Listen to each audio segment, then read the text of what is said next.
Is there something more from you or for you? I'd like to ask another question. Yeah.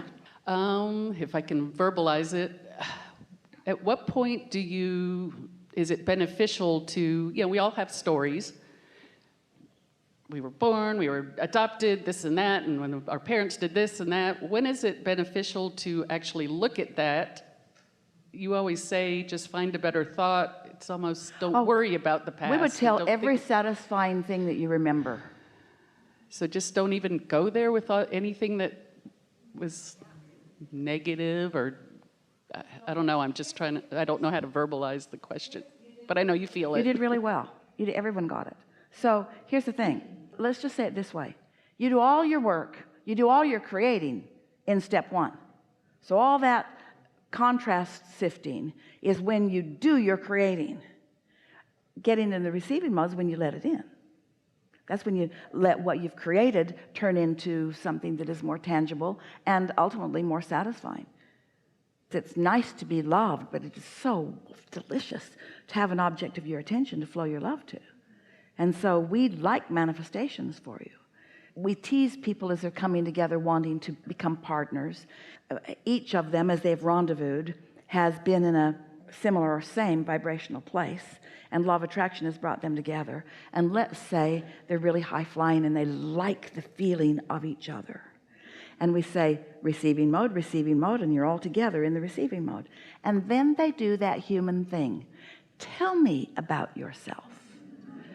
And we are yelling, no, don't do it. No. Because when you begin telling about yourself, you usually feel that it's important to tell the significant things of your life.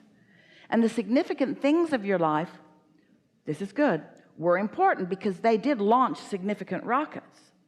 And so if when you think about that subject you are completely satisfied, then that means that significant contrast caused a significant rocket, which caused significant life experience, and you are satisfied in all of that. And when you tell that story, all you do is reinforce and enhance and add to the satisfaction, and those stories are so good.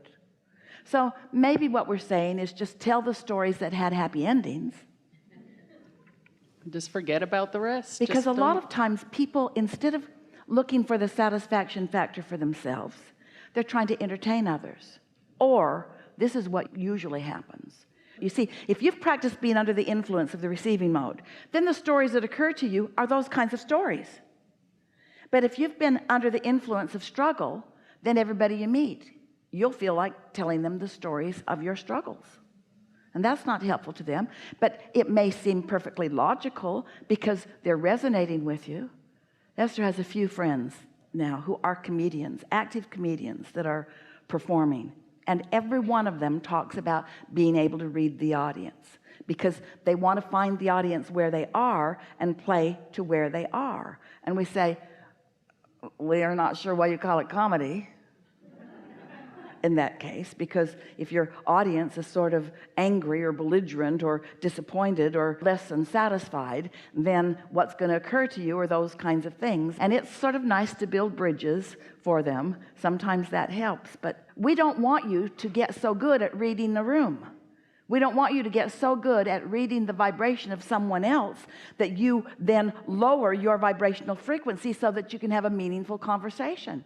And yet for humans, you want others to get you. You want to be understood. You want them to get you. You want them to understand you. And in most cases, that means for most of you, if you are going to relate with most humans, you got to lower your vibration way down because most of them are not up here where you are, not very often, not unless they're still babies.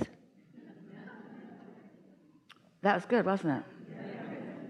Did we get to what you were looking for? Yes, and then working with clients, when I first talked to them, I asked them, why are you here? And we talked very briefly about their issue, and then I tell them, thanks to you, that we're never going to talk about where they are again. We're going to move forward and talk about where they want to be and focus on that and their thoughts. And there's a belief clearing exercise that I do that what do you want? And we come up with that statement, and then you list what the reasons are, why can't you have that?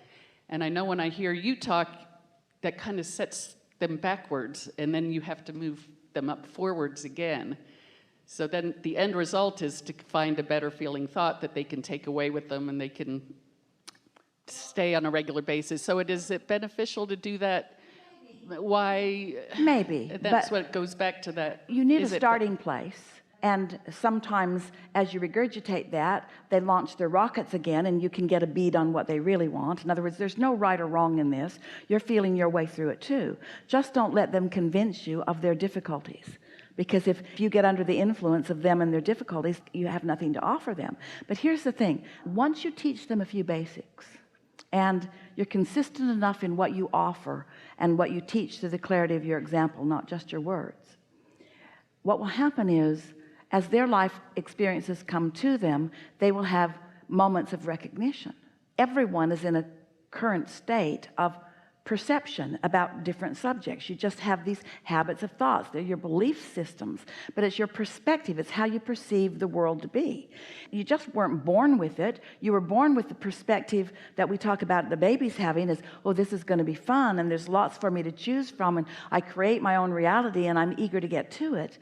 But as you pick things up along your physical trail, sometimes you practice and habitually keep thoughts and vibrations going that don't serve you. But then once you catch a glimpse of the laws of the universe and you get a little different vantage point, that's the advantage that Esther gives you, in that as we offer her blocks of thought, because she didn't have a religious bias and she didn't have a political bias, she didn't have any biases, she was just bipping along living happily ever after.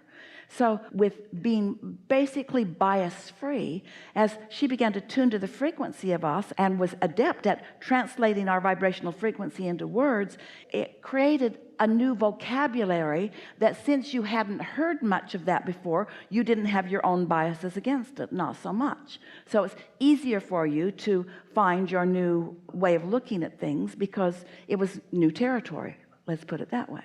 We're going to tell you a story. We've been telling this for a couple of weeks, but this really speaks to what you're talking about.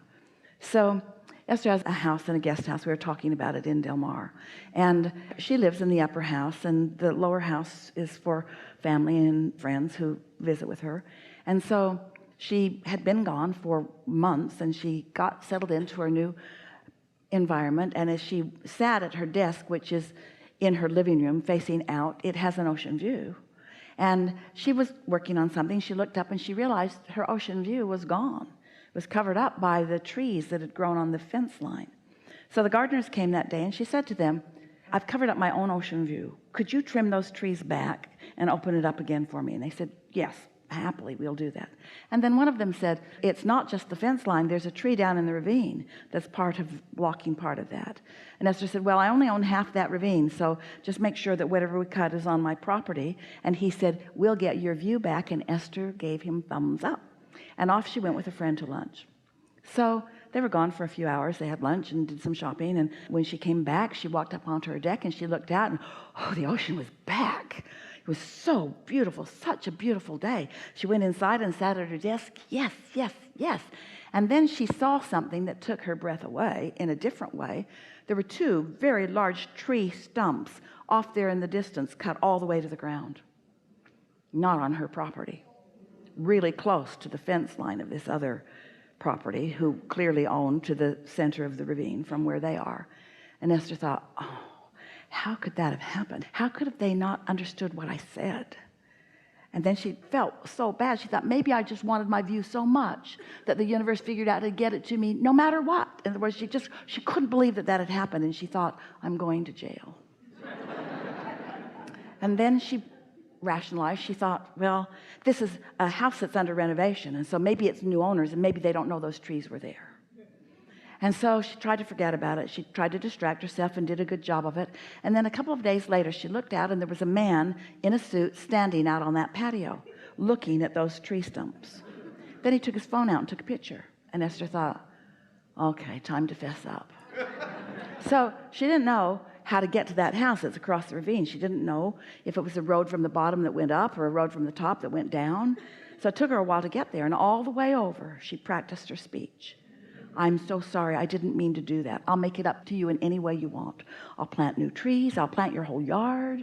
I am so sorry. I did not mean to do that. And so she had her speech ready, and she got there and she went into the house, and there were lots of people in there putting plaster on the walls and all kinds of other things. And she said, there was a man in a suit standing out on the patio a few minutes ago. Wait, is he still here? No, he left. No one had a contact number for him, and Esther went home feeling like she was wanting to apologize for what she had done. So the next day, same friend came. They went to lunch. And when they came back, Esther said, come with me. And they went this time through the lower house out to the edge, and Esther pointed to those trees and she said, look what I did. He said, what? She said, my gardeners cut those trees down so that I could have a view. I didn't mean for it to happen. And he looked and he said, Esther, your gardeners didn't just cut those trees down while we were at lunch yesterday. The hillside's not torn up, and where's the debris from the trees? And Esther thought, And then they walked out to the edge and looked up closer to her house, and there was a very small tree cut all the way to the ground, and all the debris from the tree was laying all down right around it. And all that had happened is they'd cut down a tree so Esther could see things that she couldn't see before, or that she hadn't noticed before. That shook Esther up, because when she thought about it, it was so irrational that she had believed that those two guys could have cut down those great big trees in a few hours and hauled everything away. But the circumstantial evidence pointed right at that. She believed that. She believed the ridiculous. And the reason it shook her up is she said, I'll bet there's way more dumb stuff I believe. Way more irrational things that I believe. Way more things that I've just been believing that no longer apply to me, that I keep active. That's really what we're getting at here, is everyone has a perspective, and their perspective is what it is. And as a teacher, it's really not your job to understand what everybody's perspective is. It's your job to hold your perspective. Esther's friend said, first of all, that was illogical that that would happen to you, that you would do that. It was illogical to him that that would happen to her. Well, apparently it wasn't that illogical to Esther, because she thought she had done it. So apparently Esther has more guilt about herself than her friend has about her. You see what we're getting at? Everyone has these vibrations that you've practiced, many of which do not serve you. And through understanding the laws of the universe, by understanding what satisfaction means, by knowing that there is a vibrational reality, by expecting that you can receive guidance and impulses, by knowing that your inner being knows where you stand in relationship to everything you want and is there eagerly and lovingly guiding you. When you know those things, then when life experiences come, it's possible for you to process them, and it's possible for that belief to be bridged. So a big thing happened. In other words, you might say, well, that was a pretty uncomfortable few days for Esther. And it was. She felt bad. She did not like the thoughts that she was having about herself. They were not satisfying thoughts at all. But it sure led to something wonderful. There was a bigger, deeper understanding.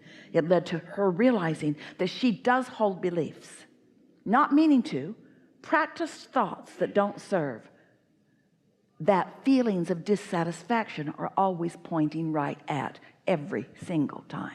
No exception.